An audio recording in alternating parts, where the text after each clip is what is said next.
Well, they ordered us to wear masks, and now they're ordering us to not wear masks. Hi, I'm Scott Ott with Steve Green and Bill Whittle. This episode of Right Angles brought to you by the members at BillWhittle.com. And gentlemen, I kid you not, In-N-Out, the burger chain, has announced that starting August 14th, its employees are not permitted to wear the, I'll call them COVID masks at work in 5 states: Texas, Nevada, Colorado, Arizona, and Utah. And the company set out a memo about this, and it said specifically that what they want to do, this change is being made to emphasize, I'm quoting now, to emphasize the importance of customer service and the ability to show our associates smiles and other facial features.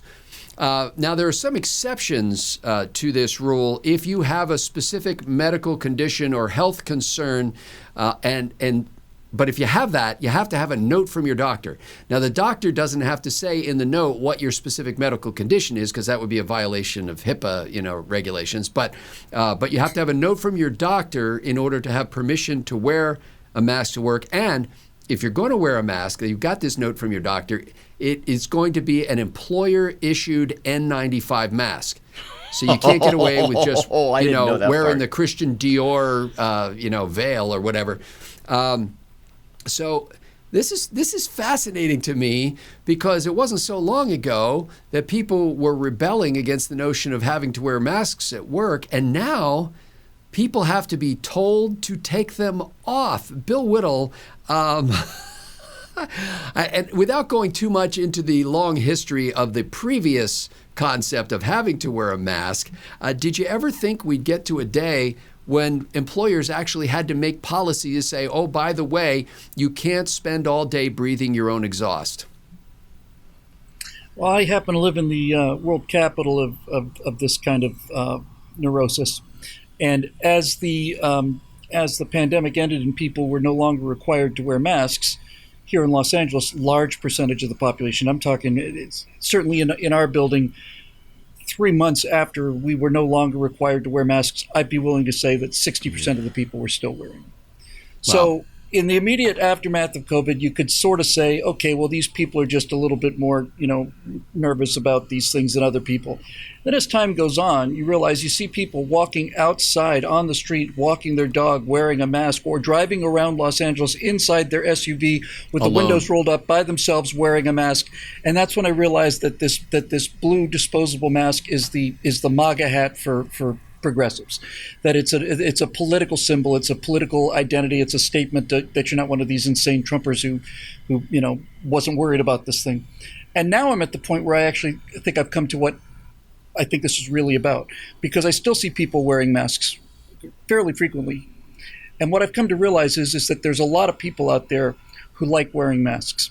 And I don't mean like wearing surgical masks. There are a lot of people who discovered that they really like the fact that no one could read their expressions. They liked the fact that they could essentially hide behind this device that everybody was required to wear, and that when they had 2 or 3 years of this experience of not having to show their reaction to things, psychological experiments have shown fairly repeatedly that people wearing masks will do horrific things that they would never do when they weren't wearing masks, because they can feel that nobody knows who they are. It's a form of invisibility cloak for them. So for me, I look at people who are still wearing masks the way I would look at people when I was out occasionally riding like ATVs out on the dunes in Oceano. It's like, to me, they're like these red signal flags, that they put on the back, these little 4-wheelers, these gigantic, huge, tall orange things that kind of flap around to let you know that, hey, over the hill, there's another vehicle there. Now I look around and I see somebody wearing a mask, and it's just like, okay, this person's barking mad. You need to stay away from this person. But honestly, Scott, there are people who I kept asking myself, well, when are you ever going to take this off, when I would see this? And I'd realize finally, never. They will never take them off. Never.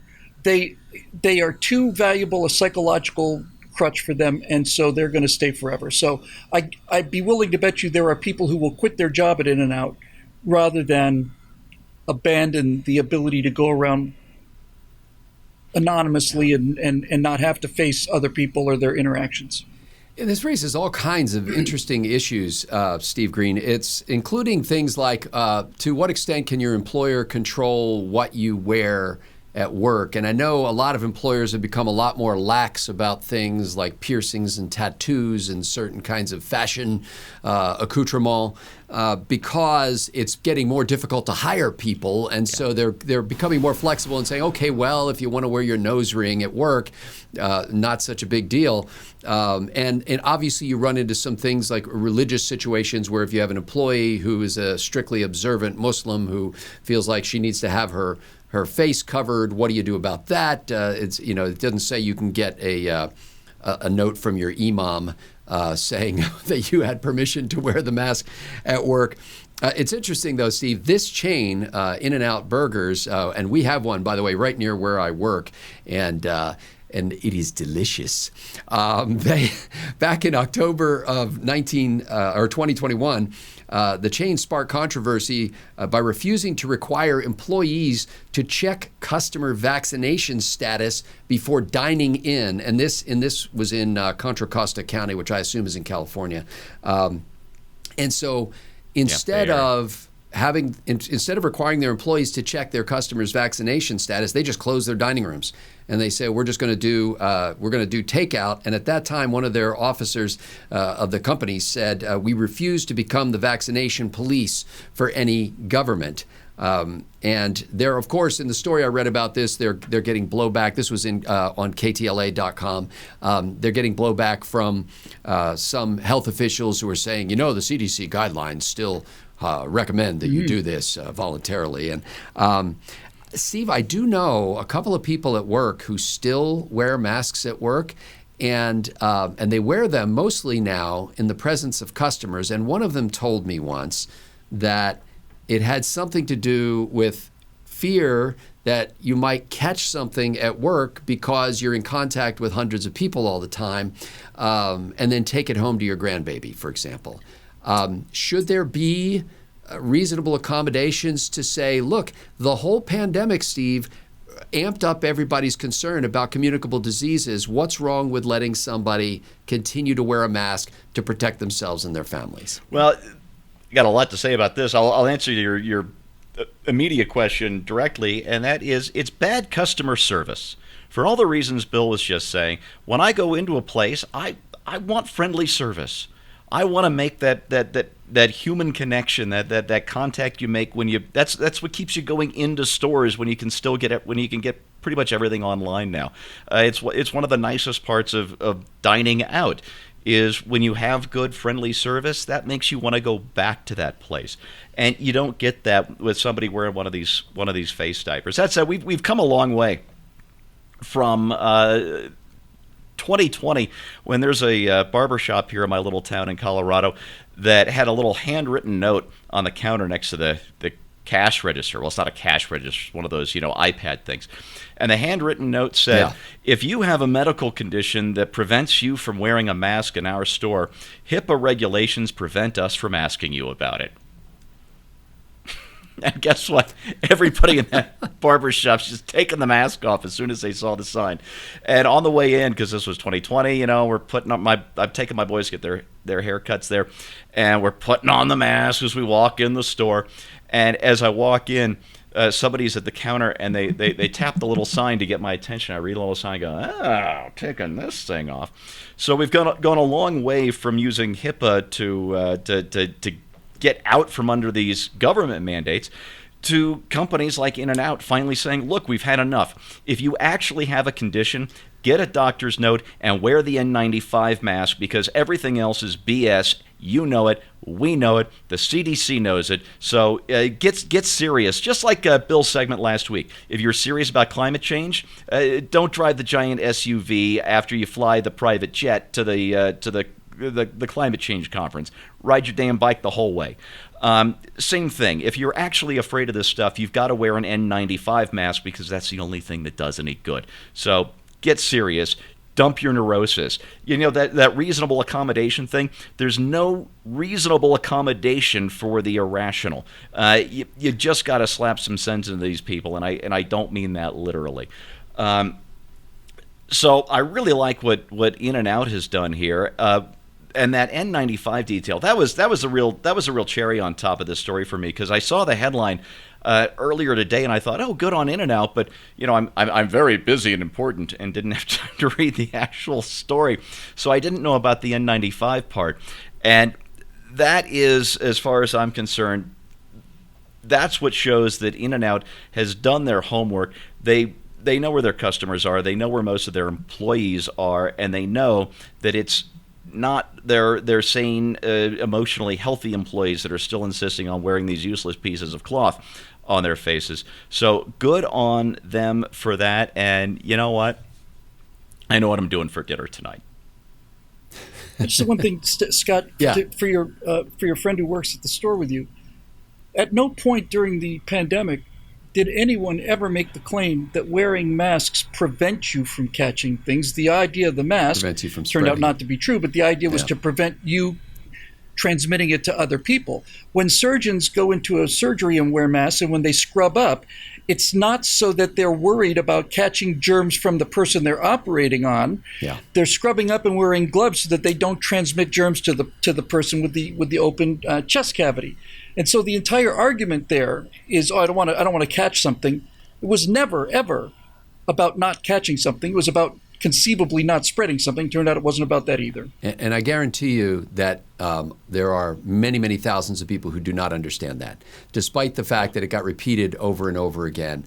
And people legitimately think they're protecting themselves and their family by the people who are wearing these things, in many cases, think that they are somehow not going to inhale disease. It used to be, before the COVID pandemic, we would see pictures sometimes, usually from Asian nations, really high density population areas, sometimes because of air pollution issues, but sometimes just because of the concentration of humanity, where people were like paralyzed with fear wearing face masks. The first person I ever saw in our store wearing a mask was from an Asian country.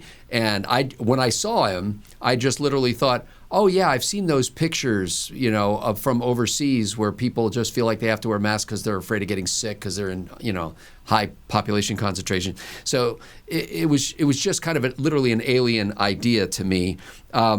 Whatever the reason, I'm glad that we're now having this conversation. I'm glad that it's now employers, instead of employers mandating that you must wear the mask, they're now saying, look, if you have a really good medical reason for doing this, then yeah, bring us a doctor's note and you can do that. Otherwise, this is a place of customer service business, and when you come up to the counter, customer expects to see the smiling face of the employee saying, "Hi, how may I help you? May I take your order?" Whatever like. Now, I do have kind of mixed feelings. I do want the person at the counter to be. I want to see that person smile. The guy who's grilling the burgers, I want his entire body in a bag. I don't want.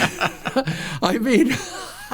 I want a hair net. I want a face net. Like, how many times you see these like guys with beards like mine or just like grilling up the burgers? I'm like, no, get a net on that thing too. I want you to wear rubber gloves. I want you to, I want to have some sort of, like, you have to reach into the thing like in one of those chemical laboratories where you're manipulating things. You have to reach inside this container. You got the little Waldos. You're running the mechanical gloves, Exactly. and the little mechanical robotic hands are flipping your burger. And you want gloves on the little mechanical hands too.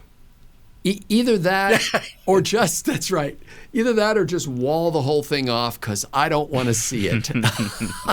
That's a much simpler solution. I just don't want to know. I think they are going to run into some problems with people who say that they have religious reasons for having to have their faces covered, but they'll make accommodations for those folks. I will tell you, this is an interesting phenomenon because I am acquainted with a business that at one point said, a lot of its employees, it's a retail business, and a lot of its employees had begun wearing sneakers with their kind of business casual clothing to work. And then some employees took it too far and started, wearing kind of funky, weird shoes. And so finally they said, okay, like everything else, we've got to make a rule because a few bad apples. And so then they said, if you want to wear sneakers now, you have to have a note from a doctor that says that you have to wear sneakers. Otherwise, you need to wear dress shoes with your dress clothing, your semi-formal dress clothing.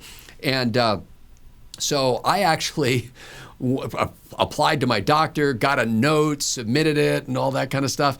And then shortly thereafter, this was a place I worked at, and shortly thereafter they said, never mind, you don't have to wear dress shoes, you can wear sneakers. And then a little bit after that, they said, oh, by the way, you no longer have to wear long sleeve button down shirts. You can wear like polo shirts. You don't have to wear ties. You can be like, oh, all of a sudden the dress code went like super slack. And so I think what happened was they got pushback from people who were saying, no, we don't want to be told how we can dress, and we can find another place to work if you're going to be like that. So this, I find it interesting that the employer has to tell people that they are now released, that they are free from bondage. Like it seems like something you should, the moment they said at my current employer, the moment they said you no longer have to wear a mask, I was like, okay, boom, it's gone. I never wanted to go back again. There was never any temptation to it. I do feel sorry for people who still feel in bondage to that thing, like they have to wear it because they inaccurately think that somehow it's doing something for somebody. I feel even worse for the people who think it's some sort of a virtue signal, as if when you have that on, you're telling all of America that you're a good person and you're not going to make them sick. But again, better to have this conversation, and good for In-N-Out Burgers for taking the lead and doing this. And if this is happening at other employers, I'd like to hear about it, and I hope that it continues to spread and that we're all set free from these onerous requirements.